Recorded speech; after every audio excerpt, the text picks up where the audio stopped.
Happy Sabbath. Happy day. My name is Beatrice, and I'm here today to share the health nugget. And this is October, so we are talking about breast cancer. We all have had breast cancer, or we have had these talks every year when it gets to October. But then for some, it is a trigger, because then it just reminds them. It reminds them that these guys are reminding me about this thing that has changed my life. And to some, the caregiver, some of them are just wondering, for how long am I going to still be caring for this person? My title today is Caring for the Mind, especially for the caregiver and for this person who's having cancer. I want to just give you a brief of a patient I have had. She went in to just do her normal breast check and discovers that she has a lump on one breast. But what you would expect is that she should get her treatment going. But then she chooses not to take the treatment, and she says, I will take probably herbal medicine, or I'll take food, and this will take it away. But then when they go for the next check, it has actually spread to the next. So how do you deal with the relative of that person who knows that if I go through chemo, or we go through radio, or we have a mastectomy done, this would help reduce the progress or even heal the patient. But then the patient has decided, I don't want to take the medication. But then there's this other patient who has decided, I will take the medication. But then there's a caregiver who's with this person. How do these two people work together? There are myths that come with it. For example, a husband is taking care of a wife who has breast cancer. The myths will be that feelings will not be transferred, that because it's her, the man is not affected. Unfortunately, these feelings are contagious. So if the wife is sad, anxious, the husband will be feeling the same. Happy marriages are enough to get through illness. Is that really true? No, because while this is very helpful, you need much more than love. The spouses would be feeling very stressed, but it will work if these guys got some little support. So we all know how breast cancer looks like, and we have seen the orange peel look that is on the breast. Sometimes the caregiver is a more silent patient than this patient in themselves. And so what does this support look like?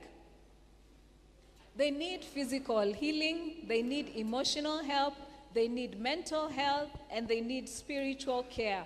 So patients and caregivers will face fears as well. They will be doubtful, and they will be stressed. And so mental health would be important to help them settle. And what does this look like? The disease is affecting the caregiver and the patient herself. They could be distressed, they would be anxious, and so they need somebody to support them. They could have shattered dreams, because if this was a wife and a husband, they have plans for the next 10 years. But then this thing has suddenly come in, and our 10-year plan has to change. Our loss of roles, I was a wife, I was a mother, or I am a husband, and now I have to be a caregiver to this person. So where do I fit in this equation? Am I going to continue working, or am I going to take care of the patient? And sometimes we don't even have the money to give or to hire somebody extra.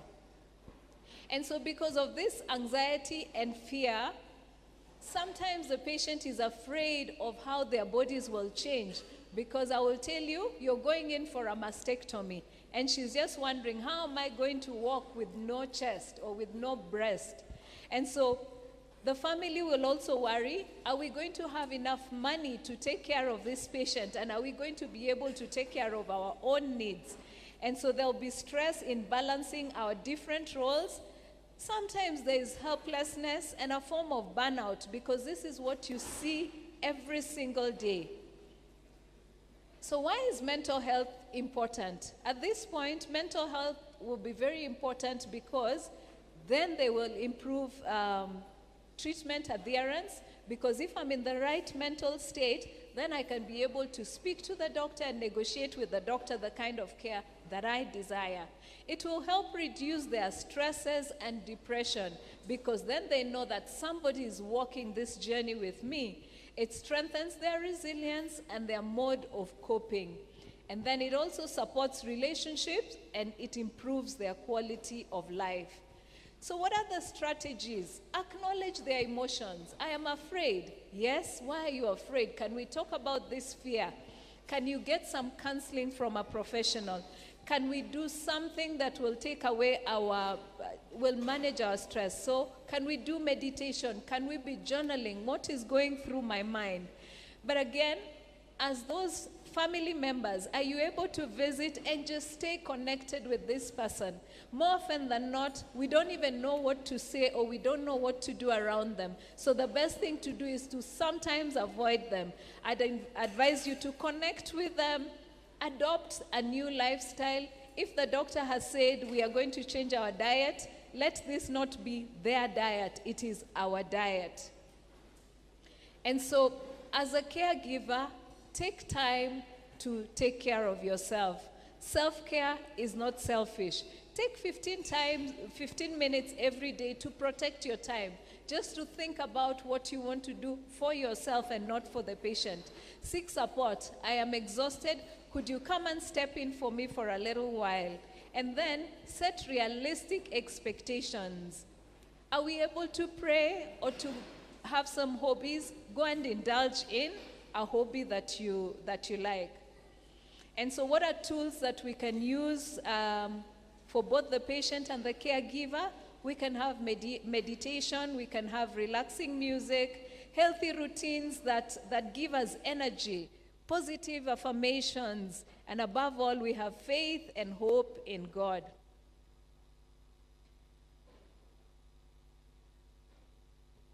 So, as a caregiver, you also need to be very attentive in your listening. Be fully present when the patient is speaking to you. Don't be judgmental. Be receptive. That is to say, be a sponge of love to them. What are they telling you? Because when you listen to what they are telling you, this could be very helpful, especially when you go for your next doctor's visit. Have open-ended questions. Get to understand, what is this that the patient wants to tell you? But there are times that you have done this, and sometimes we go through burnout. Both the patient and the caregiver are exhausted. What are the signs that they actually need professional help? Sometimes they are persistently sad, and they're expressing hopelessness. They have severe anxiety, or they are withdrawing from their loved ones. They have thoughts of giving up, and they have caregiver exhaustion. At this point, they even feel resentment. So this is a time that you can advise them to see a professional counselor. And so, let's build a supportive community where the whole family is involved in this caregiving. Let's have safe spaces for us to share with each other, and for the patient to be able to just express how they feel, or even the caregiver. Are there resources we can refer them to? Yes, and I have mentioned counseling. Are there hotlines we can ask them to call when they feel overwhelmed? But sometimes they're just little victories. I woke up today, I was able to eat, I took a shower. When that happens, celebrate them. And we have a hope, so encourage them. Survivors thrive with mental health care. Patients and caregivers can grow stronger together. Healing is not linear. Today I will feel sad, tomorrow I'll feel okay. The days that I'm feeling okay, celebrate that being okay. And take one day at a time. Let's choose hope and seek help.